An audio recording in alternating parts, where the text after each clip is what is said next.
And this last arpeggio, which is essentially another A minor arpeggio, all we did is we took this one right here, we added it up here, because now I know you know the notes on the fingerboard by now because you've been studying, right? Because you downloaded it and you've been looking at it off of the website, right?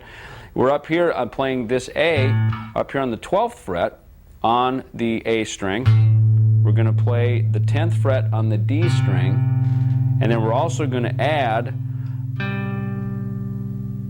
on the 12th fret on the G string. So what we have is something that sounds like this.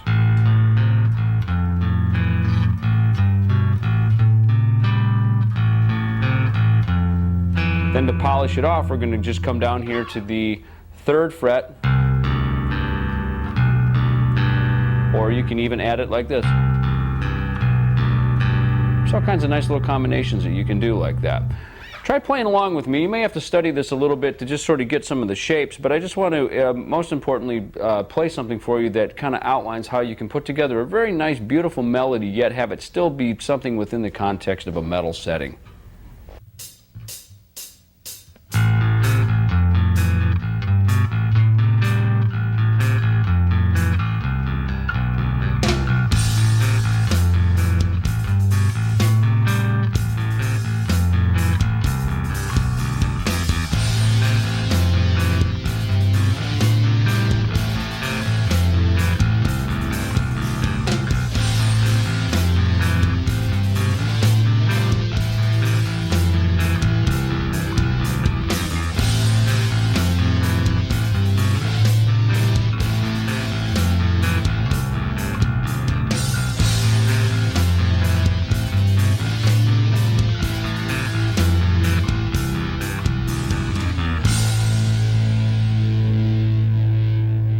Again, there's unbelievable combinations of melodies that you can put together like that. That's something that's kind of nice and simple, but again, it's in my mind a very beautiful thing, and it does definitely work in a metal setting. So have fun with that and do some experimenting.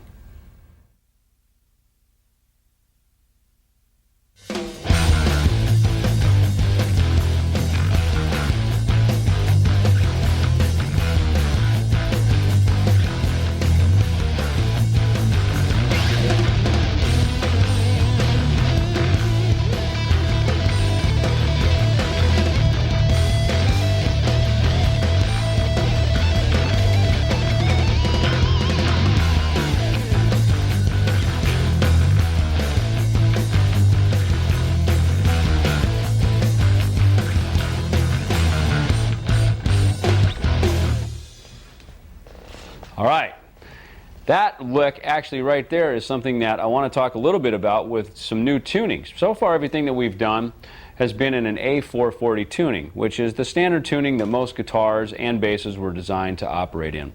However, unless you've been living under a rock for the last 10 years, you probably noticed that there have been a lot of new developments in heavy metal especially, a lot of new tunings, a lot of advent of the baritone guitar, 7-string guitars, things that have created a new atmosphere and a new ambiance within metal music.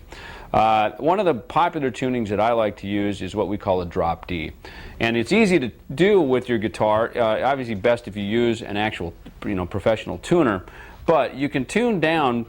This one is where you just drop the E string down to a D. And you can almost reference it yourself off of your own instrument because you have the D up here on the 2nd string.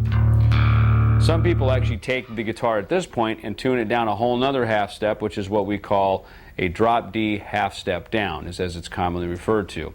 And there's, of course, many tunings out there that you can experiment with.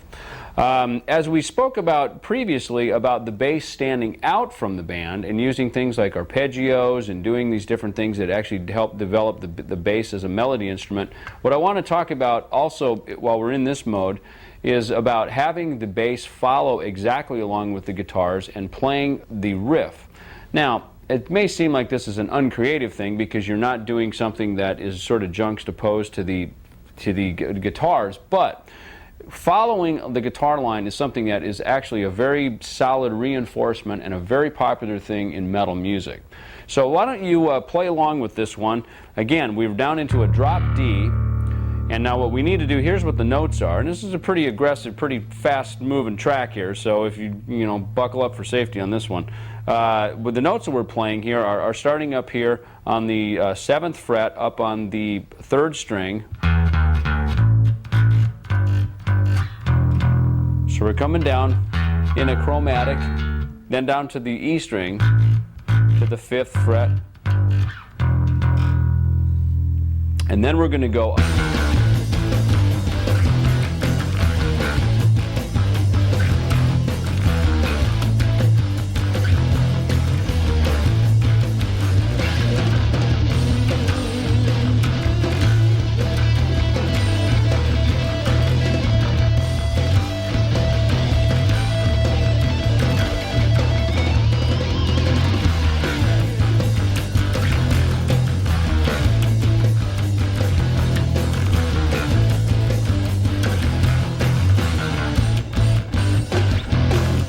Another key thing with that is being able to take two riffs that are very different from each other and being able to put them together.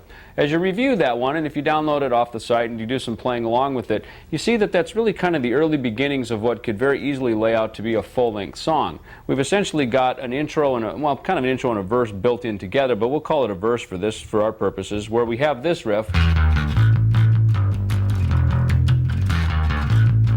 into some of the late 70s, especially into the early 80s stuff.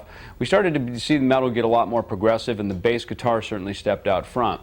Now, by about 1982, 1983, the advent of speed and thrash metal became very popular, and this is a style of music that I was very much integrated into and really helped pioneer and develop the bass playing for that type of music.